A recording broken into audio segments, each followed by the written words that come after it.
Team hasn't lost 2 games in a row all year. And last weekend, you had a tough loss down at Long Beach, but you came back and you won the game. You won the game here. I mean, just talk about what that says about the team, and how tough was it to have that loss at Long Beach and to turn around and get a good win here. Well, one of the things we established in the beginning of the year is a couple of goals, and 2 of our goals actually are not losing at home and not losing 2 in a row. So it's kind of funny you bring that up. That's something we talked about a lot before the game. We're like, now we're on home court. Long Beach is in the past. What happened. We need to move on to the next game. Riverside was a huge game, and it was a big turnaround traveling on the road, going down to Long Beach, coming back the next day, having a game. So we knew we just had to stay focused. And then, like I said, that was our goal, to not lose 2 games in a row, and we knew it was a big win. Did you learn anything down there at Long Beach? I mean, it was kind of a surprise when we saw the result. I mean, was it just something that happened down there? You've been shooting so well, we know that, and everyone kind of went cold, unfortunately, at the same time. What exactly happened at Long Beach? Yeah, I mean, I think that pretty much says it all. We didn't have the best shooting game. We came out a little flat. I wouldn't say we weren't prepared for the game. I would say we just came out a little soft, and Long Beach came out really hard, playing aggressive. If there was a loose ball, they were probably on it first, and you're not going to win games getting out hustled. And so yeah, I think it's a good learning experience for us. Sometimes you got to have those losses in order to get big wins, like our Riverside one, and we knew we didn't want to have another loss like that. And I think in a way it kind of made us come out even harder against Riverside. Is the team still adjusting to kind of being that top dog right now? And because you're still in first place, everyone's is chasing after you, and you are right now that #1 team, or now you're tied with Davis. But I mean, it's a different mentality, right? It's totally different. We're used to being like the underdog and having that underdog mentality where now we're going to beat the first place team. Oh, we got to get there, work our way up. And I think being in first, you have to change your mentality to keep that top spot. And I think once you get there, it's harder to keep up there rather than trying to work your way up to get to first. So yeah, definitely different mentality. We know everyone's coming after us. Every game is going to be a battle, and we got to play our hearts out every time we step on that court. In this week, only 1 game. It's on Saturday.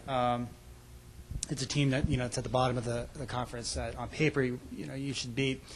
I mean, how hard is it to not have the game on Thursday, to have a long week? Is that a good thing or a bad thing?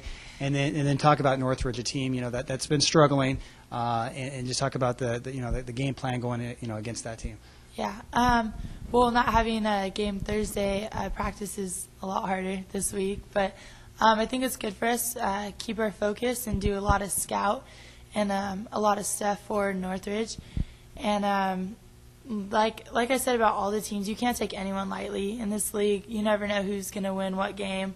Like you said, you're surprised about the Long Beach results. There's been a lot of games like that this year where we end up looking at the results and we're like, no way. Like, you never know who's going to win. So definitely can't take them lightly. I think they just had a big win last week. Can't remember against who, but yeah, we know they're a good team. They got some big players, good guards, so we definitely have to get after it on Saturday. Hey, Kristina, just a couple weeks left in conference. You guys are at the top. Just how does it feel to have your team's goal of a conference championship in sight and have it be within reach? Yeah, it's good. It's good knowing that we've worked so hard. We're getting close, but you can't overthink it and overlook what we still have and how many games we still have. We have 4 more conference games, huge games. If we lost any of these games, that could take away the first place for us. So we know we're going to definitely have to work hard, taking 1 game at a time. We're definitely trying not to look over it and just already think since we're in that top spot that we're going to get it, because that's definitely not the case. And everyone's fighting really hard for that top spot. So. I know your game this week, it's last home game, and you guys already set a program best with 11 home wins. Just kind of talk about, what playing at home means to you guys, and as far as how it's been able to fuel this run that you guys have had all year. Well, especially this year, we've had a lot more fans and a lot more support, even from the people just around campus, other athletes, the people in the community.